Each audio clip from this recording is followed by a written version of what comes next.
कहानी run the diamond necklace हमें गर्व, दिखावे और झूठ के भयानक परिणामों का गहरा सबक सिखाती है। यह कहानी मथिल्डे लॉयजल नाम की एक महिला की है, जो एक साधारण परिवार में रहती थी, लेकिन उसकी ख्वाहिशें बेहद बड़ी थीं। वह हमेशा एक अमीर और भव्य जीवन जीने के सपने देखती थी।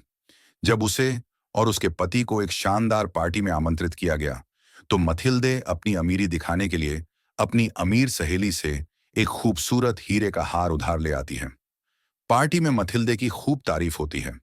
उसे वह सब मिलता है जिसकी उसने हमेशा चाहत की थी, प्रशंसा, ध्यान और एक अमीर जिंदगी का एहसास।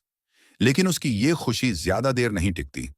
रात के अंत में मथिल्डे को एहसास होता है कि वह हार खो चुकी है।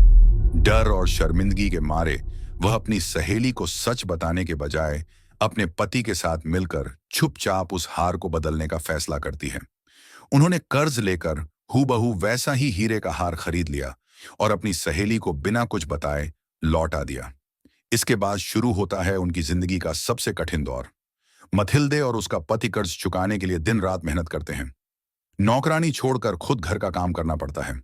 पति कई नौकरियां करने लगता है और दोनों की जिंदगी गरीबी और संघर्ष में डूब जाती है। यह सिलसिला पूरे 62 सालों तक चलता है। आखिरकार जब उनका कर्ज खत्म होता है, तब मथिल्डे की मुलाकात उसकी वही अमीर सहेली से होती है। मथिल्डे अपनी गरीबी भरी हालत में जब सच बताती है कि उसने सालों पहले हार खो दिया था और एक नया हीरा हार खरीद कर लौटाया था, तब उसकी सहेली चौंक जाती है। तब उसे पता चलता है कि वह हार असली हीरों का नहीं, बल्कि मात्र नकली गहनों का था। इस कहानी की सीख हमें यह सिखाती है कि झूठ कभी भी किसी समस्या का हल नहीं हो सकता। अगर मथिल्डे ने शुरुआत में ही सच बता दिया होता, तो उसे और उसके पति को 10 सालों तक गरीबी और संघर्ष में नहीं जीना पड़ता। यह कहानी यह भी दर्शाती है कि दिखावे और अहंकार के चक्कर में कभी-कभी हम खुद को बेवजह मुसीबत में डाल देते हैं। सच बोलना भले ही कठिन लगे, लेकिन यही रास्ता हमें सबसे बड़ी परेशानियों से बचा सकता है।